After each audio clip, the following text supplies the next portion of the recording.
വളരെ ഞെട്ടിക്കുന്ന ഒരു അപ്ഡേറ്റ് നിങ്ങളുമായിട്ട് ഷെയർ ചെയ്യാൻ വേണ്ടി വന്നതാണ്. എത്രത്തോളം ഇത് ആൾക്കാർ പറഞ്ഞാൽ അക്സെപ്റ്റ് ചെയ്യും വിശ്വസിക്കുമെന്ന് എനിക്കറിയില്ല.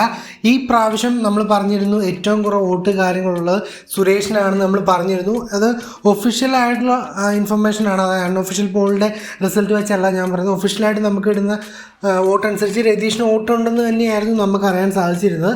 പക്ഷേ രതീഷ് ഔട്ടായി എന്നുള്ള ന്യൂസ് കാര്യങ്ങളാണ് കഴിഞ്ഞ മണിക്കൂറിൽ പുറത്തു വരുന്നത്. എന്താണ് സൺഡേയിലെ ഷൂട്ട് കാര്യങ്ങളെല്ലാം കഴിഞ്ഞു. നമുക്ക് മുംബൈയിൽ നിന്നല്ല വിവരങ്ങൾ പലതും കഴിഞ്ഞ വർഷം കിട്ടിക്കൊണ്ടിരുന്നത് മുംബൈയിൽ നിന്നായിരുന്നു. ഇത്തവണ ചെന്നൈയിലാണ് ഷൂട്ട് നടക്കുന്നത്. അതുകൊണ്ടാണ് നമുക്ക് പല വിവരങ്ങളും കിട്ടുന്നത് ലേറ്റ് ആയിട്ടാണ്. നമുക്ക് ഒരുപാട് ഫ്രണ്ട്സ് കാര്യങ്ങളൊക്കെ മുംബൈയിലുണ്ടായിരുന്നു.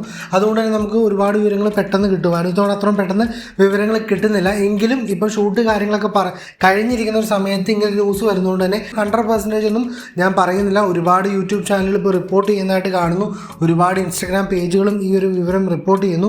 അതായത് രതീഷ് ഔട്ടായി എന്നുള്ള ന്യൂസ് കാര്യങ്ങളാണ് വരുന്നത്. എൻ്റെ ഒരു തോട്ട് പറയുവാണെങ്കിൽ ഒരിക്കലും ഇതൊരു എവിക്ഷൻ ആയിരിക്കില്ല. ചിലപ്പോൾ പുള്ളി ഇറങ്ങിപ്പോയതായിരിക്കാം, അല്ലെങ്കിൽ നമ്മുടെ സുരേഷുമായിട്ടുള്ള ഇഷ്യൂവിൻ്റെ പുറത്ത് വല്ലതും പുള്ളീനെ ഔട്ടാക്കിയതാണോ എന്ന് എനിക്കറിയില്ല.